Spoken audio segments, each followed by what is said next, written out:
माँ भगवती की कृपा आप सभी पर बनी रहे। जय माता दी, राधे राधे। आज की वीडियो में मैं आपको नवरात्रि व्रत कथा सुनाऊंगी। तो देखिए, व्रत कथा सुनने के लिए जिस चौकी पर आप पूजा कर रहे हैं वहीं पर हम जल का एक लोटा ले लेंगे और अपने हाथ में हम चावल और पुष्प ले लेंगे। अब हम कथा शुरू करते हैं। नवरात्रि व्रत कथा के अनुसार एक समय बृहस्पति जी ने ब्रह्मा जी के समक्ष चैत्र और अश्विन मास के शुक्ल पक्ष में पड़ने वाले नवरात्र का महत्व जानने की इच्छा जताई।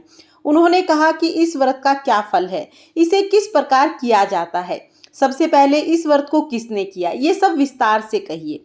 बृहस्पति जी के प्रश्नों का जवाब देते हुए ब्रह्मा जी बोले, हे बृहस्पति, प्राणियों के हित की इच्छा से तुमने बहुत ही अच्छा प्रश्न किया है। जो इंसान मनोरथ पूर्ण करने वाली माँ दुर्गा, महादेव, सूर्य और नारायण का ध्यान करते हैं वो धन्य है।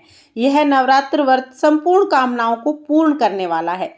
इस व्रत को करने से पुत्र, सुख, धन, विद्या और सुख की प्राप्ति होती है। इस व्रत को करने से रोग दूर हो जाते हैं, घर में सुख समृद्धि आती है, बंध्या को पुत्र की प्राप्ति होती है, समस्त पापों से छुटकारा मिलता है। जो मनुष्य इस व्रत को नहीं करता वह अनेक दुखों को भोगता है।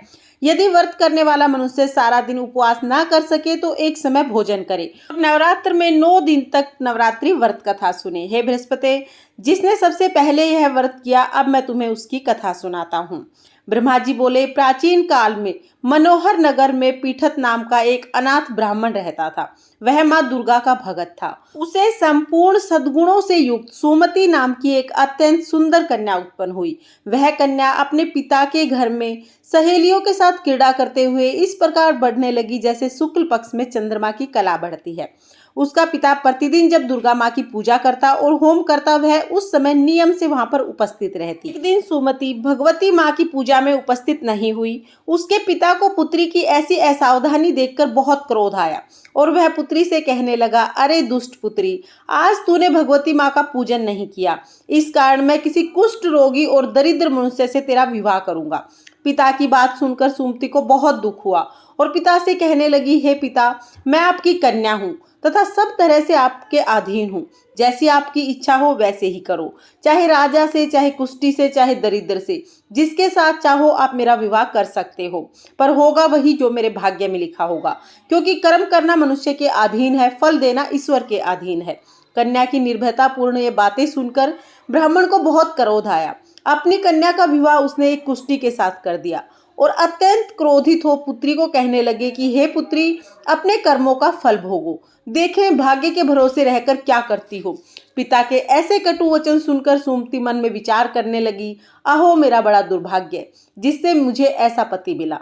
इस तरह अपने दुख का विचार करती हुई वह कन्या अपने पति के साथ वन में चली गई और उस डरावने कुशा युक्त निर्जन वन में बहुत ही कष्ट के साथ जीवन व्यतीत करने लगी। उस गरीब बालिका की ऐसी दशा देख देवी भगवती ने पूर्व पुण्य के प्रभाव से प्रकट हो सुमति से कहा, हे दीन ब्राह्मणी, मैं तुमसे प्रसन्न हूँ, तुम जो चाहो सो वर मांग सकती हो। भगवती दुर्गा के ये वचन सुनकर ब्राह्मणी ने कहा कि आप कौन हो, वह सब मुझसे कहो। ब्राह्मणी का ऐसा वचन सुन देवी ने कहा कि मैं आदि शक्ति भगवती हूँ और मैं ही ब्रह्म विद्या और सरस्वती हूँ।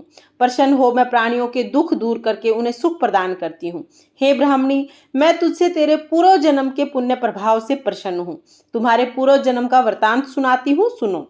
तुम पूर्व जन्म में निषाद की स्त्री थी और अति पतिव्रता थी। एक दिन तेरे पति निषाद ने चोरी की। चोरी के कारण तुम दोनों को सिपाहियों ने पकड़ लिया और जेल खाने में डाल दिया। उन लोगों ने तुम्हें खाने पीने के लिए भी कुछ नहीं दिया। इस प्रकार नवरात्र में 9 दिनों तक तुमने कुछ नहीं खाया और जल भी नहीं पिया। इस प्रकार तुम्हारे नवरात्रि के व्रत हो गए। हे ब्राह्मणी, उन दिनों में जो व्रत हुआ उस व्रत के प्रभाव से मैं तुमसे प्रसन्न हूँ और तुम्हें मनोवांछित फल देती हूँ। तुम्हारी जो इच्छा हो वो वर मांग सकती हो।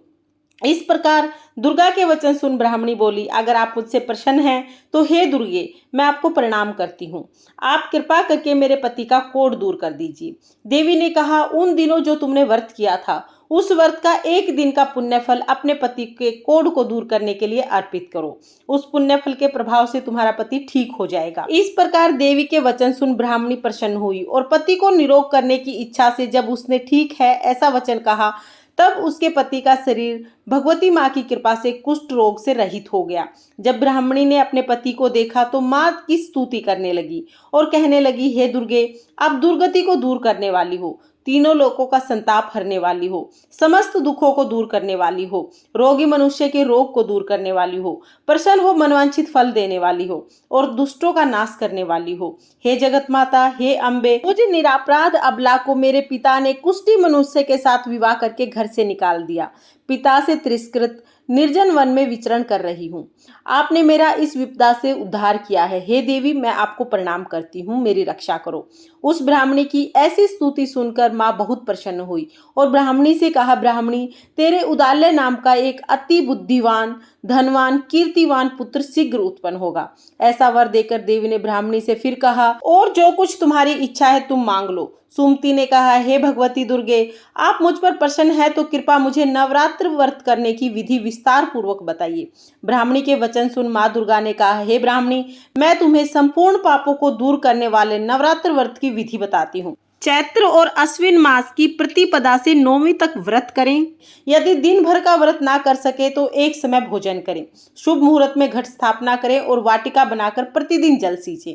महाकाली, महालक्ष्मी, महासरस्वती तीनों मूर्तियों को स्थापित करें और उनकी विधि पूर्वक पूजा करें।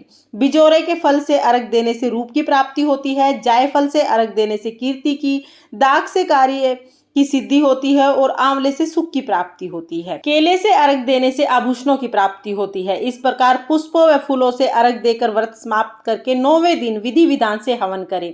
खांड, घी, गेहूं, शहद, जौ, बेल, नारियल, दाख और कदम्ब जैसी विभिन्न सामग्रियों से हवन करें।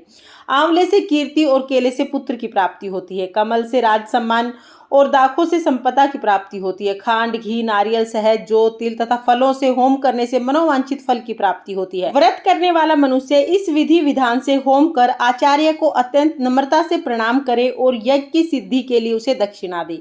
इस प्रकार बताई हुई विधि के अनुसार जो व्यक्ति व्रत करता है उसके सभी मनोरथ पूर्ण होते हैं। इसमें तनिक भी संदेह नहीं है। इन 9 दिनों में जो कुछ दान दिया जाता है उसका करोड़ों गुना फल प्राप्त होता है। इस नवरात्र व्रत करने से अश्वमेघ यज्ञ के समान फल मिलता है। हे ब्राह्मणी, इस संपूर्ण मनोकामनाओं को पूर्ण करने वाले उत्तम व्रत को तीर्थ, मंदिर अथवा घर में विधि पूर्वक किया जा सकता है। ब्रह्मा जी बोले, इस प्रकार ब्राह्मणी को व्रत की विधि बताकर देवी अंतर्ध्यान हो गई। अतः जो मनुष्य या स्त्री इस व्रत को विधि पूर्वक करता है वह इस लोक में सुख प्राप्त कर अंत में मोक्ष को प्राप्त करता है।